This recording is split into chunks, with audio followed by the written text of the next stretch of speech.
Nous sommes toujours dans la séquence 3 du programme d'histoire de la classe de 4e intitulé Les temps forts et les enjeux de la Révolution française de 1789 à l'année 1815. En effet, on ne peut pas comprendre le déroulement de la Révolution française et ses enjeux et ses temps forts si l'on ne comprend pas que des Français ont eu une soif d'égalité, certes aussi de liberté, mais d'abord d'égalité.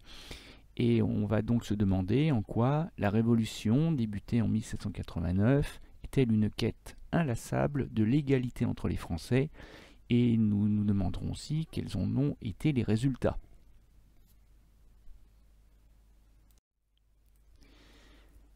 Alors, cette déclaration des droits de l'homme et du citoyen pose un problème de définition.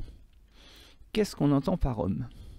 Est-ce qu'on entend l'homme avec un grand H, c'est-à-dire l'humanité tout entière, homme, femme, enfant, tous membres du genre humain ? Ou est-ce qu'on entend au sens genré, sexué, l'homme, le mâle, le contraire de la femelle, le contraire de la femme? Eh bien, mon propos va vous éclairer sur la réponse à apporter à cette question. Et on va commencer tout de suite avec un premier document qui restera dans l'histoire de France de la Révolution comme la marche des femmes. Alors, c'est un événement qui, en apparence, est très secondaire, qui est très anodin, qui semble plus tenir du fait divers que du grand temps fort de la Révolution, et pourtant, je ne suis pas loin de penser que cet événement, de par ses conséquences, est bien plus important que la prise de la Bastille du 14 juillet 1789. Les conséquences seront énormissimes, mais ça on le verra au fur et à mesure. Nous sommes en 1789, sacrée année, l'année de la Révolution. Nous sommes le 5 octobre, donc ça fait quelques mois que s'est déroulée la prise de la Bastille, mais que surtout s'est déroulée la Grande Peur et que s'est déroulée l'abolition des privilèges. Donc ça fait quelques mois que les Français sont tous en théorie égaux, devant la loi, devant la chance, devant le mérite. Bon. Le 5 octobre 1789, une troupe composée de plusieurs milliers de Parisiennes prend la route de Versailles, à pied, au cri de « À Versailles, du pain », et se met même à chantonner « Allons chercher le boulanger, la boulangère et le petit mitron ». Le mitron étant l'apprenti boulanger.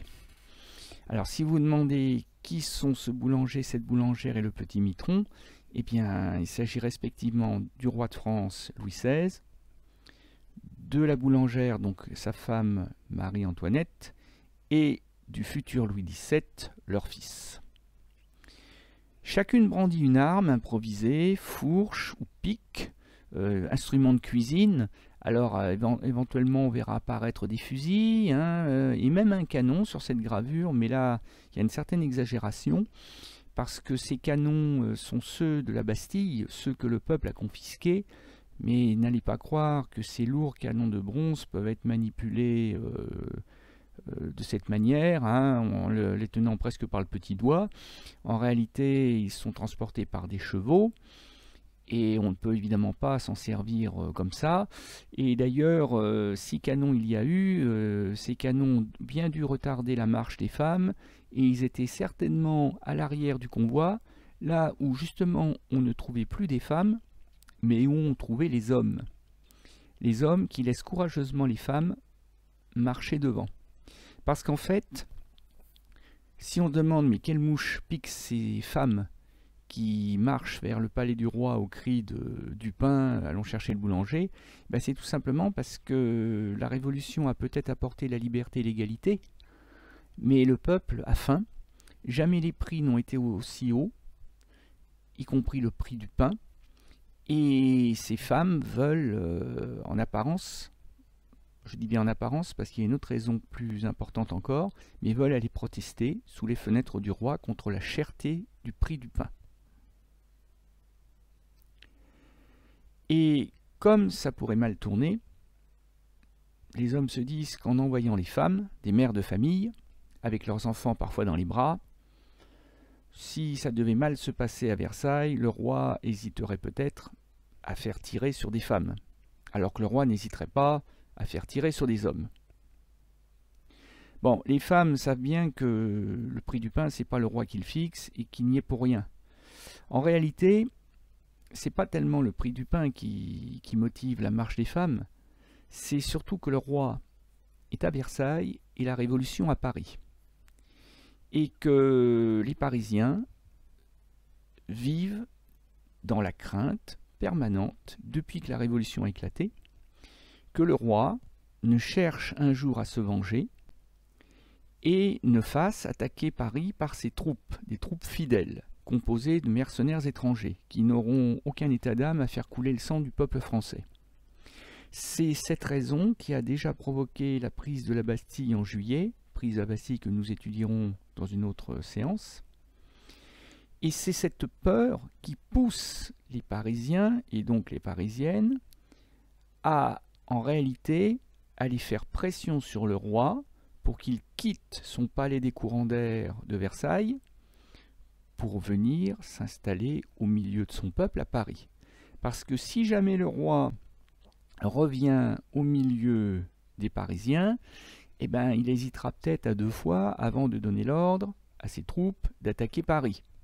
Ça paraît logique. Et les femmes vont obtenir gain de cause. Bon, je passe les détails, hein, mais le roi Louis XVI va non seulement accepter de rentrer à Paris pour s'installer dans l'inconfortable palais des Tuileries, avec femmes et enfants,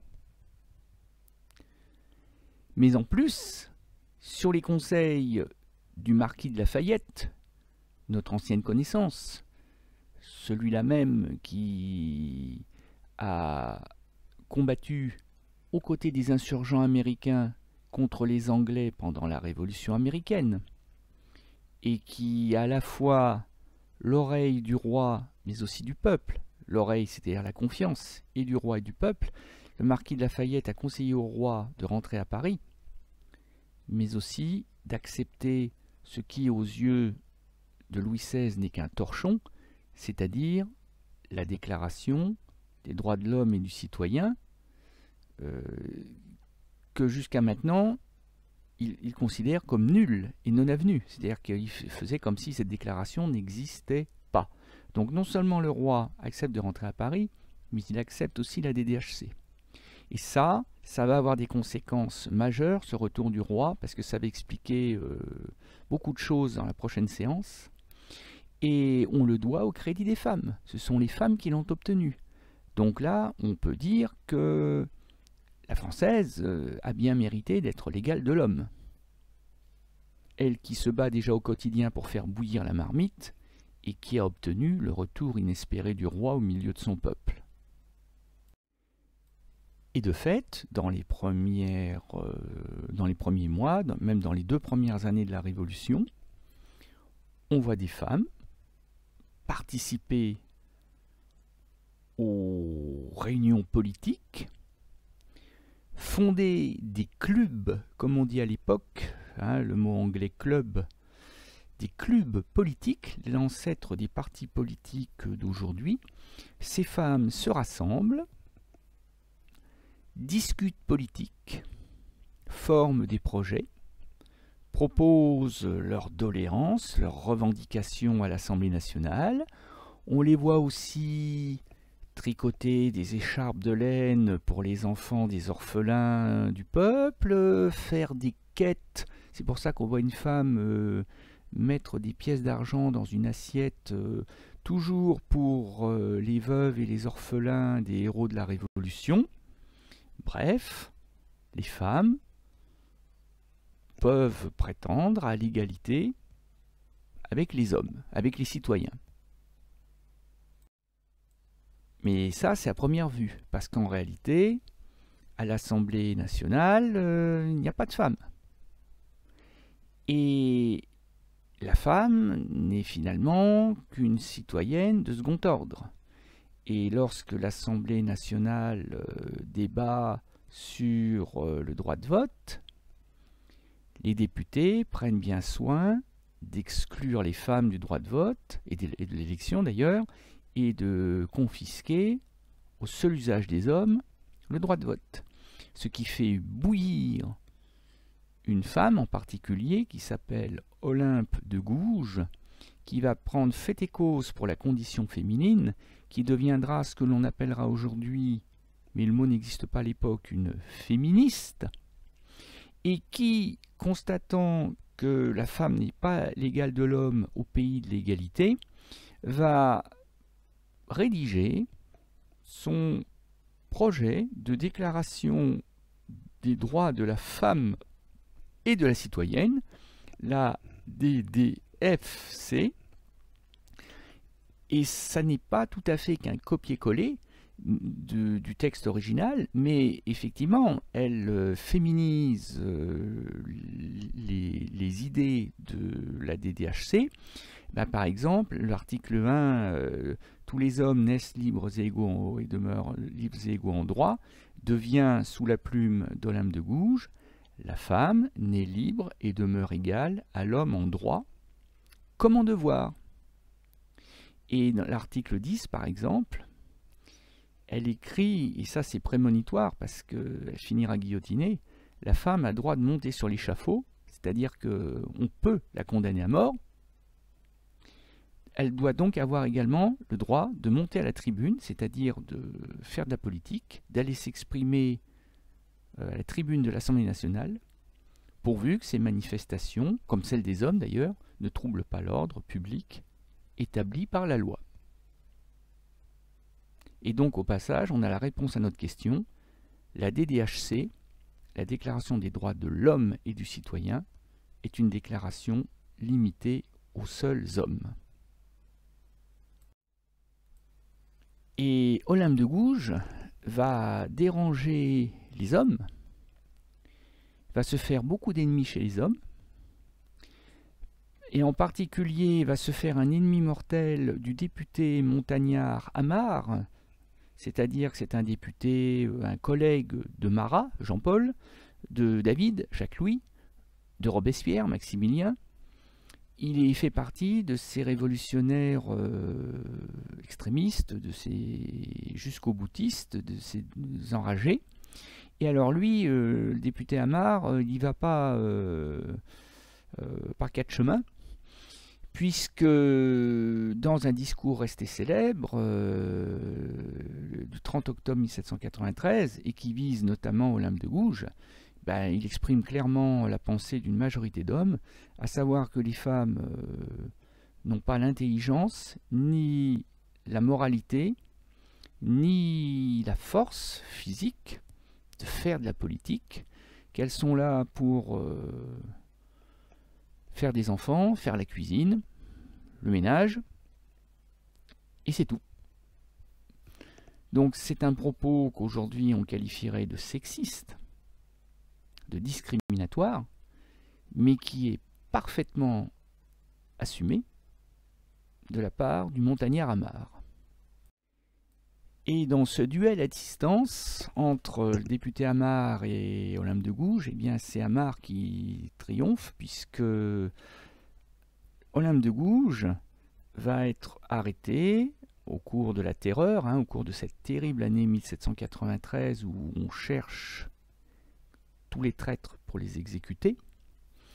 Eh bien, Olympe de Gouges, qui a écrit avant la Révolution à Louis XVI pour lui proposer un impôt patriotique, c'est-à-dire elle proposait déjà, avant les cahiers de doléances, elle proposait déjà l'impôt sur le revenu proportionnel. Alors autant vous dire que Louis XVI n'avait pas lu sa proposition, n'y avait pas répondu, et ce d'autant plus que ses propos venaient d'une femme.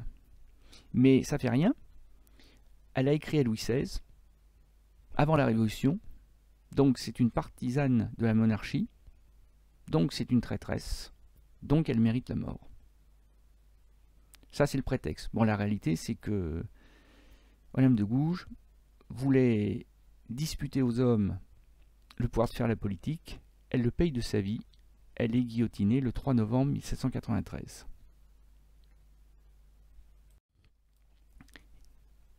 Et pour faire bonne mesure, pour faire comprendre aux femmes qu'elles ne sont pas l'égale de l'homme, à partir de 1795, il est interdit, de par la loi faite par les hommes, il est interdit aux femmes d'assister à une assemblée politique et même de se rassembler à plus de 5 dans la rue. Pas question de manifester. On tolère éventuellement un attroupement de femmes qui font la queue devant une boulangerie, mais c'est tout.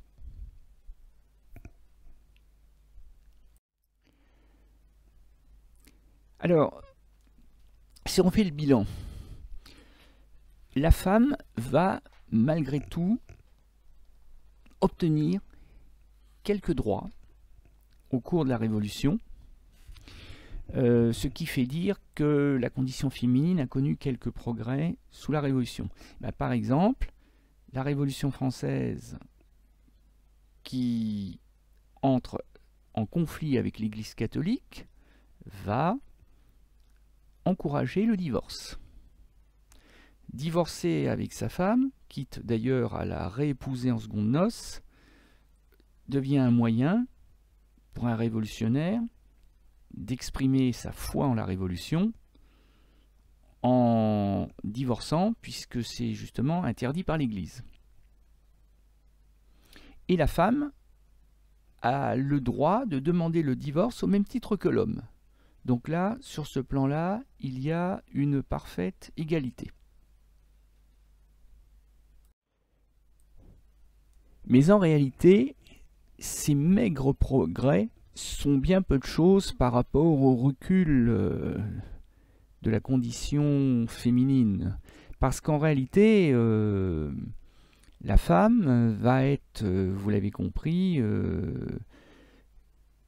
plus ou moins enfermée dans sa cuisine, à s'occuper des enfants. Et c'est d'autant plus vrai pour les femmes mariées. Parce que lorsque Napoléon Bonaparte, devenu consul dans la dernière phase de la Première République, dans les années 1800-1804, va rédiger ce qui deviendra le Code civil, et bien à l'intérieur de ce Code civil, il va prendre plusieurs mesures, dont certaines vont durer jusque dans les années 60, mais 1960, qui font, de par la loi, de la femme une inférieure. Dès qu'elle est mariée, elle passe de la soumission au père à la soumission au mari. Donc c'est-à-dire que la femme ne peut pas travailler sans l'autorisation de son mari, ne peut pas toucher son propre salaire. Si le mari l'autorise à travailler, c'est lui qui touche le salaire de sa femme et qui en fait ce qu'il en veut.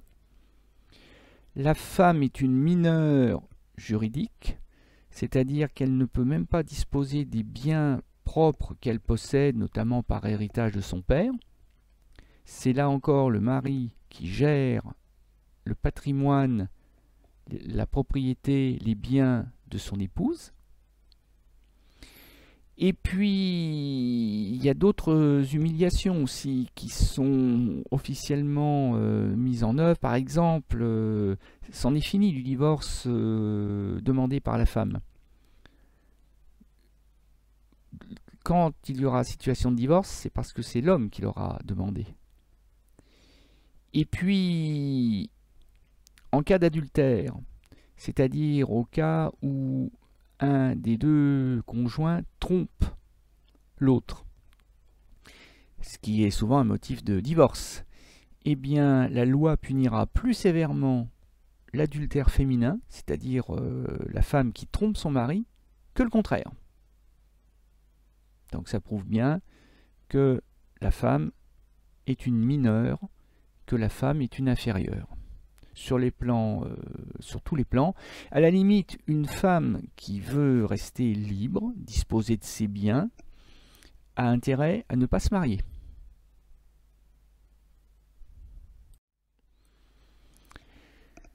Et qu'en est-il des esclaves alors? Eh bien, l'abolition de l'esclavage est en débat depuis la philosophie des Lumières. La plupart des philosophes des Lumières sont opposés à l'esclavage.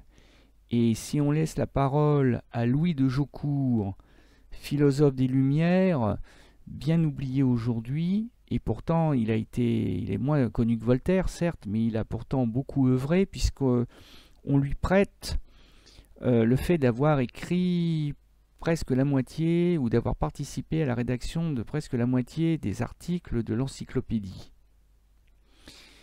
Eh bien, il résume à lui seul la pensée des philosophes des Lumières quand il affirme que l'achat des nègres, je vous rappelle que le mot est neutre à l'époque, hein, nègre c'est pas une injure, nègre ça désigne la personne de couleur noire.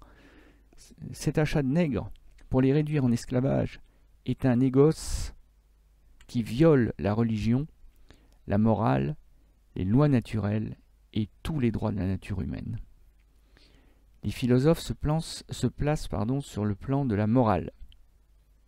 Mais leurs arguments sont de peu de poids face à ceux des opposants à l'abolition de l'esclavage, comme par exemple le propriétaire de plantation de Saint-Domingue, Pierre-Victor Malouet, qui d'ailleurs au passage est un Auvergnat, hein, puisque c'est un député de Riom, qui en 1791 écrivait que si le gouvernement abolissait l'esclavage, il commettrait une erreur historique, il ruinerait l'économie française, il ruinerait le commerce du sucre, mais aussi le commerce négrier, à commencer par les charpentiers de marine qui n'auraient plus de travail, parce que s'il n'y a plus de noirs à déporter, il n'y a plus besoin de construire des navires négriers. Et donc lui, Malouet, la morale, il s'en fiche. Ce qui l'intéresse, c'est le commerce, c'est l'économique. Entre les deux positions qui sont irréconciliables, hein, entre les partisans et les opposants, il y a ceux qui sont un peu entre les deux. À commencer par ce libraire parisien qui a eu, Nicolas Ruot, qui a eu l'excellente idée de tenir un journal intime pendant la Révolution, et qui nous permet de mieux connaître encore la Révolution française depuis Paris. Eh bien lui, c'est quelqu'un qui est favorable à la Révolution, mais qui s'interroge sur le bien fondé de l'abolition de l'esclavage. Parce qu'il pense que, à peine nous autres civilisés, pensant, réfléchissant, accoutumés aux lois, pouvons-nous faire un bon usage de la liberté. Le nous, c'est nous les Blancs, nous les Français, nous les Parisiens. Ça fait 1 an que la DDHC, la Déclaration des droits de l'homme et du citoyen, a été proclamée, et la liberté, on ne sait même pas quoi en faire. Que serait-ce donc pour ces hommes ignorants barbares? Ils en abuseraient d'une manière horrible. Les hommes ignorants barbares, ce sont les Noirs. Bon, certes, il leur reconnaît le statut d'homme, mais en même temps, des ignorants des barbares, son propos est quand même un peu raciste. Et donc, l'abolition, oui peut-être, mais pas tout de suite, est conditionnelle, progressive, c'est-à-dire que, voilà, ça prendra du temps. Seulement, les esclaves des plantations de canne à sucre, eux, le temps, ils ne veulent pas le prendre. Parce que dans les plantations, on apprend, avec certes beaucoup de retard, ce qui se passe en France et à Paris, mais on sait que les Blancs de Paris ont voté un texte qui s'appelle la Déclaration des droits de l'homme et du citoyen, qui précise que tous les Français sont libres et égaux. Or, Saint-Domingue, l'île Bourbon, la Guadeloupe, la Martinique, toutes les colonies sont des territoires français. D'une certaine manière, ils sont français et ils ne sont ni libres ni égaux. Ils savent bien qu'ils ont des partisans, mais l'abolition de l'esclavage, c'est pas comme l'abolition des privilèges, ils ne la voient pas venir.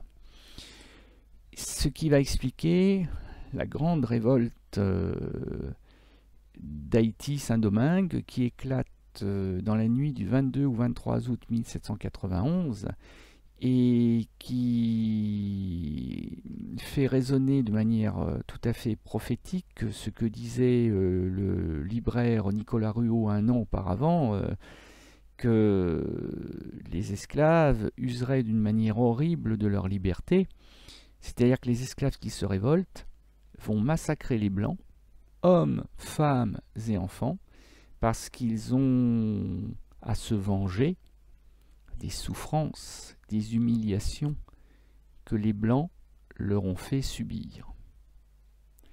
Et donc, à travers cette insurrection, cette révolution des esclaves, eh bien, eux aussi, d'une certaine manière, veulent proclamer leur liberté et leur égalité.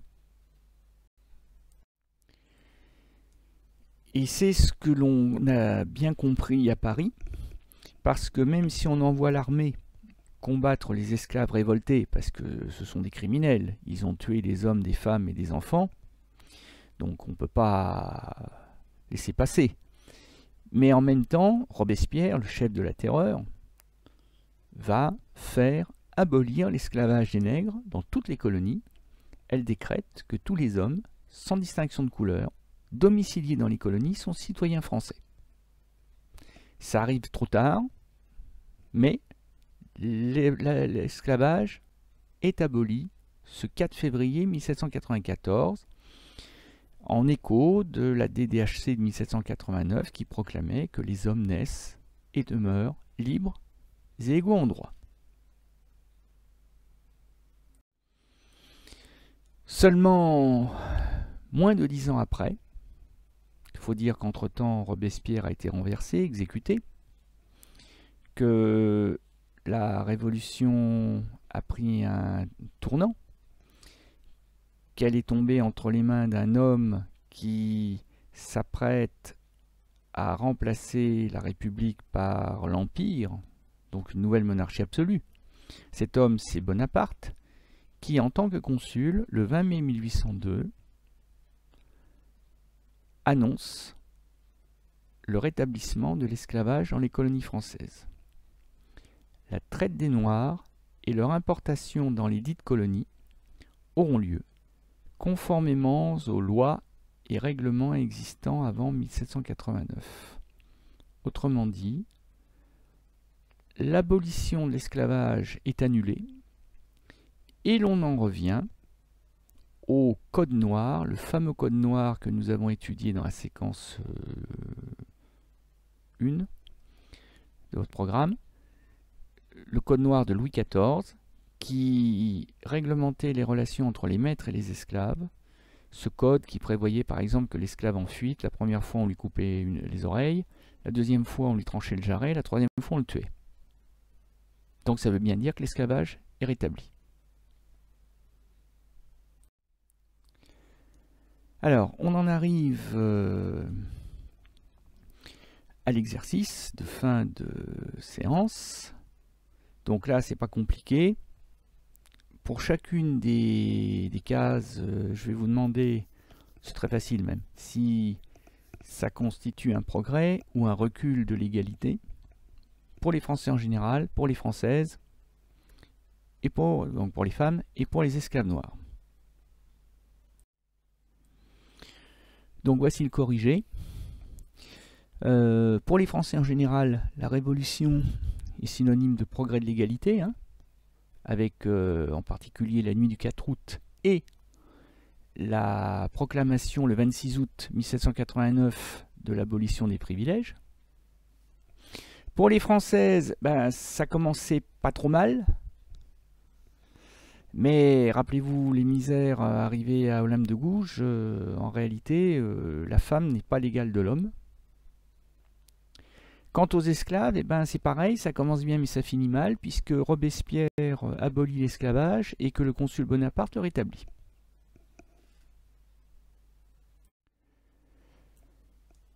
Alors, on en arrive à notre deuxième et dernière partie de la leçon sur la quête de l'égalité entre Français. L'égalité pour les femmes et les esclaves en débat. La condition féminine progresse peu. La Constitution de 1791 exclut la française du droit de vote et d'éligibilité.